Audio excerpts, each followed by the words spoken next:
de processos recebidos pelas turmas criminais do Superior Tribunal de Justiça passou de pouco mais de 84 mil em 2017 para mais de 130 mil em 2021.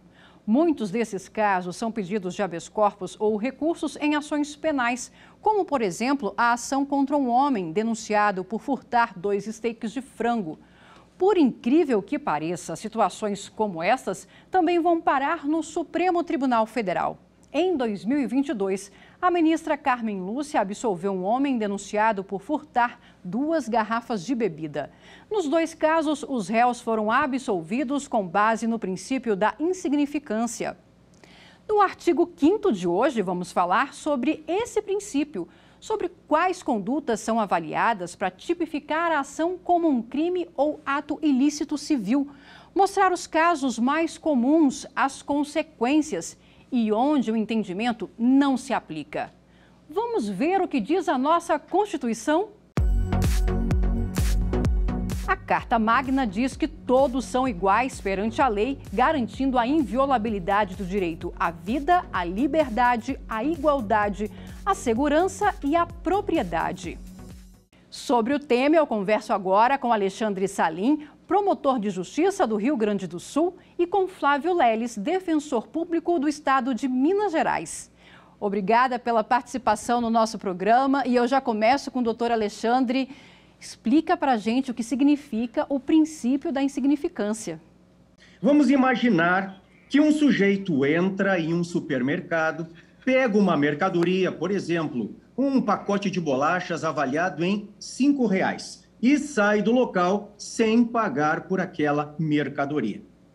Nós temos, de um lado, a tipicidade formal. O que é tipicidade formal? Nós simplesmente analisamos a adequação, a incidência da norma ao fato do mundo real. Então, sem sombra de dúvidas, aquele comportamento ele vai se amoldar, se adequar ao que está previsto em lei como crime de furto, no artigo 155, caput do Código Penal, subtrair para si ou para outra em coisa alheia móvel. O comportamento é formalmente típico.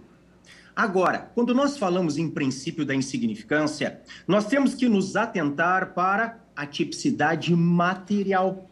Tipicidade material significa desvalor da conduta e ou desvalor do resultado. Eu já sei que o fato é formalmente típico, mas agora eu tenho que analisar se este comportamento é grave, tão grave que justifique a incidência do direito penal, que hoje, modernamente, é visto como última ratio, última razão, último recurso, último mecanismo. Ou seja, o direito penal só deveria incidir quando outros ramos do direito não conseguirem resolver de forma satisfatória um determinado conflito social. Então, isso é o princípio da insignificância. Flávio, o que deve ser analisado para que esse princípio seja considerado? O tratamento doutrinário do princípio da insignificância, ele não confere para quem precisa, né, no dia a dia, trabalhar com os casos de furto, de parâmetros que possam ser observados de uma maneira mais uniforme. E tantos foram os casos, tantas foram as vezes que isso se discutiu, que o Supremo Tribunal Federal acabou por balizar, de certa forma, a aplicação do princípio da insignificância a partir de vetores, de parâmetros.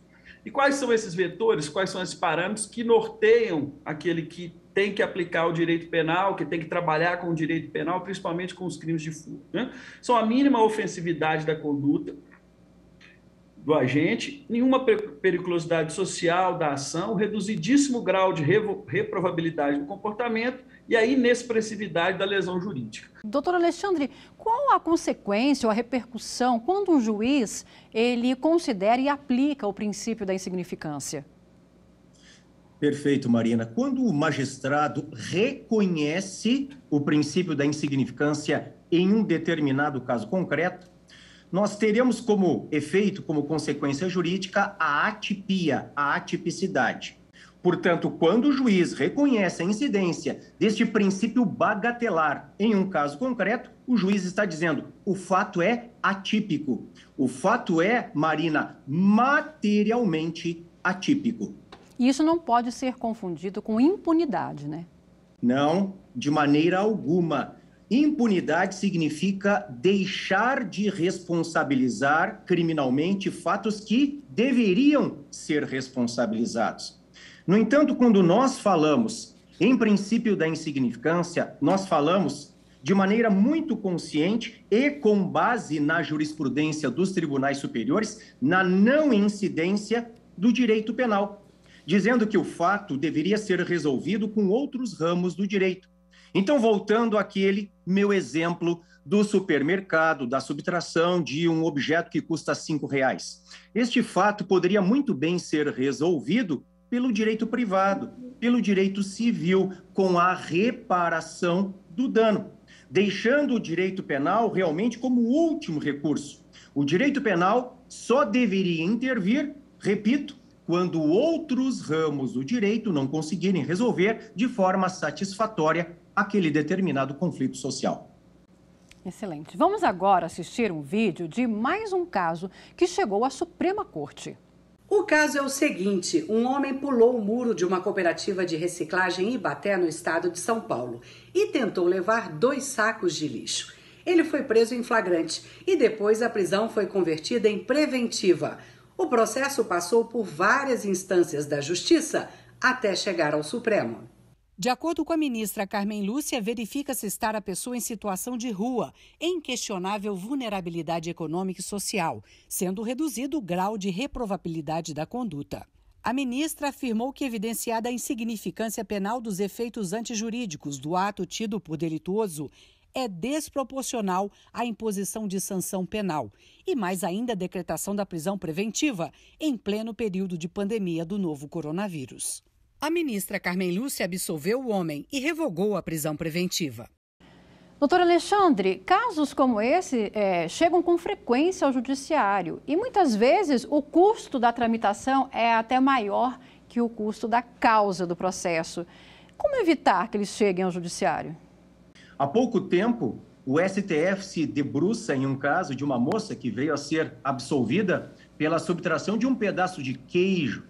Então, vejam, nestes casos, Marina, a solução seria a uniformização da jurisprudência. A uniformização da jurisprudência, quiçá com alguma súmula de orientação, talvez até vinculante, e que sirva efetivamente de modelo a ser seguido pelos magistrados na primeira instância e pelos tribunais na segunda. Excelente. Doutor Flávio, quando uma pessoa que cometeu um delito de pequena relevância, furta um pedaço de pão numa padaria, por exemplo, e ela chega na delegacia, o delegado pode decidir soltar aquela pessoa, não registrar a ocorrência, por exemplo? Bem, Marina, enfim, nos termos do que se compreende hoje sobre o tema da insignificância, é muito complicado para que um delegado que receba uma pessoa conduzida pela polícia militar, suspeita de ter subtraído um bem de pequeno valor, que esse delegado não haja em conformidade estrita com o que está previsto no Código de Processo Penal, que é lavrar o auto de prisão em flagrante e manter aquela pessoa presa até que ela seja apresentada ao juiz. Eu sei que o professor Alexandre tem uma obra que ele trata dessa questão e com uma sugestão que me parece interessantíssima, mas que, como eu disse, para o momento atual da compreensão do direito penal e do direito processual penal, infelizmente o delegado, no mínimo, ele vai ter que instaurar o inquérito. E eu só gostaria de reforçar uma questão que nós tratamos no tópico anterior, que não é só o custo do processo em si, em razão de princípio da insignificância, de tratarmos de causas, de fatos penais que envolvam bens de pequeno valor. É o tempo de quem trabalha com isso. Se nós precisamos de um direito penal que atenda, em alguma medida, o reclamo de efetividade, nós não podemos achar que esse direito penal dá conta de todo tipo de crime, de todo tipo de análise que se faz do crime, principalmente a análise formal. O tempo que nós gastamos com princípios com que poderiam ser aplicados o princípio da insignificância, nós estamos deixando de tratar de outras questões mais relevantes, com lesões mais significativas, a bens jurídicos muito mais relevantes, constitucionalmente considerados. Né? Aquela máxima, né? Que o direito penal não deveria se apegar a cuidar de ninharias, né? De minimus non curia pretor, né? Uma expressão que vem lá dos romanos, que o pretor, que é o julgador, não devia cuidar de ninharias. Então, eu gostaria, se possível, de ouvir o professor a respeito da sugestão que ele faz em relação ao trabalho do delegado e o princípio da insignificância. Excelente. Por favor, professor, pode dar a sua interpretação. O delegado de polícia, ele pode instaurar o inquérito policial por meio do auto de prisão em flagrante ou por uma portaria. No caso de a pessoa ser-lhe apresentada presa, a sugestão é, em constatando que realmente pode vir a incidir o princípio da insignificância, seria, sugestão, o delegado trocar a instauração do inquérito do APF para a portaria. E, neste caso, determinar a soltura daquele investigado, daquele acusado. Antes de irmos ao intervalo, eu chamo uma pergunta de telespectador. O que é furto famélico? Doutor Flávio, o que é o furto famélico? Bom, Marina, o furto famélico, como o próprio nome já sugere, né, ele tem uma previsão legal, o furto de bens que visam a matar a fome, saciar a fome daquele que não tem condições mínimas ali de comprar esse alimento. Então, o legislador penal captou essa ideia, né, dos momentos que a nossa sociedade pode viver, como momentos que as pessoas estão desempregadas, as pessoas estão sem renda e acabam, por uma questão de sobrevivência, praticando a subtração de gêneros alimentícios. Então, esse é o caso do que se costuma chamar de furto famélico. E nós vamos continuar esse assunto no próximo bloco, após o intervalo. A gente volta rapidinho. Até já.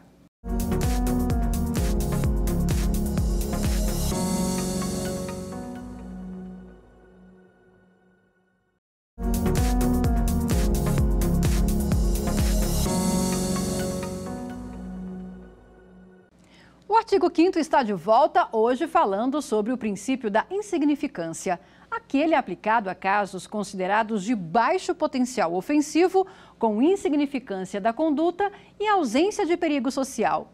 Sobre esse tema, eu continuo conversando com Alexandre Salim, promotor de justiça do Rio Grande do Sul, e com Flávio Leles, defensor público do estado de Minas Gerais. Doutor Alexandre, em uma decisão recente aqui da segunda turma, o STF decidiu que aplicou, na verdade, o princípio da insignificância para um réu reincidente. O que isso tem de implicação e efeitos dessa decisão? É a questão subjetiva como requisito necessário para a incidência da insignificância. Esta é a grande celeuma que envolve este princípio. Porque, veja, quanto ao réu reincidente, o réu portador de maus antecedentes, o réu que tem personalidade desajustada, que faz desses crimes bagatelares um meio de vida, ele merece, ele faz jus à incidência da insignificância? Pois esta é a pergunta que não quer calar. Sim, existe esta decisão da segunda turma, Marina, mas eu vou além. Existe uma decisão muito importante do plenário do STF. Relatoria do ministro Luiz Roberto Barroso. Nesta decisão importante do pleno do STF, foram exaradas duas teses. A primeira tese: a reincidência por si só não pode impedir a incidência do princípio da insignificância, caso que deve ser decidido pelo juiz do caso concreto. É a primeira tese. Quem decide é o juiz do caso concreto, analisando a situação concreta que lhe é apresentada. A reincidência por si só não impede. Segunda tese: se o juiz do caso concreto decidir pelo afastamento do princípio da insignificância e resolver condenar o réu por furto, ele tem que paralisar a letra C do parágrafo 2º do artigo 33 do Código Penal. Em outras palavras, ele deve fixar o regime inicial aberto. é a segunda tese. Doutor Flávio, o princípio da insignificância é aplicado de acordo com o entendimento de quem julga. Dessa forma, crimes idênticos podem ser analisados de formas diferentes e esse fato não pode causar uma insegurança jurídica? Sim. Infelizmente, isso pode acontecer exatamente por aquilo que o professor Alexandre sinalizou lá no início da sua fala, por uma ausência, né, de uma orientação por parte dos tribunais superiores, ou mesmo de uma edição de uma súmula vinculante estabelecendo parâmetros para que todos possam observar e evitar essa insegurança jurídica. Então, é preciso que esse tratamento, que não, se não vier por lei, mas que os tribunais superiores confiram àqueles que têm que trabalhar com isso no primeiro e no segundo grau de jurisdição parâmetros subjetivos e objetivos para a aplicação do princípio da insignificância, evitando, assim, essa insegurança, essa diversidade de tratamento. Doutor Alexandre, quando há casos de corrupção, por exemplo, um fiscal de trânsito que pede uma propina, pode ser aplicado o princípio da insignificância? Esta é uma questão muito interessante, Marina. Nós temos, inclusive, um entendimento sumulado do Superior Tribunal de Justiça, do STJ. É a súmula 599, dizendo não, Marina. Neste caso, não incide o princípio da insignificância. E há uma justificativa teórica, filosófica aqui. Veja, quando nós falamos em crimes praticados por funcionário público contra a administração pública, o que se protege, o que se tutela em termos de bem jurídico, não é só o patrimônio público, é também o patrimônio público, mas ainda a moralidade administrativa.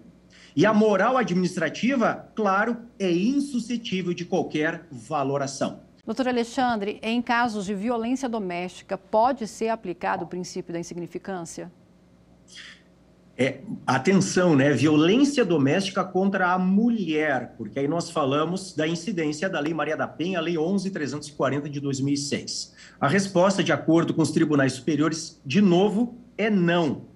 E, mais uma vez, nós temos um entendimento sumulado, súmula 589, 589 do STJ. Não incide o princípio da insignificância no caso de crimes ou contravenções praticados contra a mulher no âmbito doméstico e familiar. Doutor Flávio, o senhor quer também fazer uma interpretação a respeito dessa situação? Sim, muito bem explicou o professor Alexandre. E uma outra questão que talvez até antecede essa é que o crime cometido com violência, né, qualquer que seja o crime cometido com violência, né, já se tende a afastar a aplicação do princípio da insignificância. Né? Então, e com mais razão de ser, em razão de uma política criminal necessária hoje, também quando envolve violência doméstica familiar contra a mulher. E a nossa produção recebeu mais uma pergunta de telespectador. Vamos ver? Após ser absolvido com base no princípio da insignificância, a pessoa fica com restrição judicial? Doutor Alexandre, após a pessoa ser absolvida pelo princípio da insignificância, ela fica com restrição criminal? Não, Marina, não, de maneira alguma. A restrição criminal ou os antecedentes criminais só existem em caso de condenação. E eu digo mais, condenação definitiva, leia-se transitada em julgado, leia-se esgotamento de todos os recursos conforme a atual interpretação do STF. Não há qualquer restrição na absolvição e o princípio da insignificância conduz à absolvição. Doutor Flávio, na sua opinião, a crise social que a gente vive hoje aumenta a quantidade de casos como esses que chegam aos tribunais? Sim, Marina, infelizmente é uma correlação natural, né? Se temos 33 milhões de brasileiros passando fome, se temos 10, 11% da população desempregada, é desesperador, eu imagino, para um pai de família, né, chegar a um horário de voltar para casa, onde ele procurou emprego o dia inteiro, onde ele trabalhou em empregos informais, né, o dia inteiro e não ter o que levar para casa. Então, isso tudo fomenta os crimes contra o patrimônio. E o furto é o que mais, né, recorrentemente a gente identifica nessa hipótese de uma relação direta de pobreza, de miséria, de desemprego e a aplicação do princípio da insignificância em razão da prática do furto. Vamos à nossa última pergunta de um telespectador. Como surgiu o princípio da insignificância? Uma ótima pergunta, né? De cunho bastante histórico-jurídico. O princípio da insignificância, ele tem os seus primeiros apontamentos na Roma Antiga. Há um brocardo latino, citado pelo professor Flávio, que é minima non curat pretor. Ou seja, o pretor, que é o pretor, o juiz na Roma Antiga, ele não tem que se preocupar com ninharias, com insignificâncias. E isto, claro, surgiu lá atrás no âmbito do direito privado, mas tem grande aplicação hoje no âmbito do direito público, sobretudo no âmbito do direito penal. Um dos princípios que hoje informa o direito penal é o princípio da subsidiariedade. O direito penal é a última ratio. O direito penal, repito, ele só pode intervir, porque vejam, nenhuma forma de intervenção do Estado é tão drástica, é tão radical quanto a intervenção penal.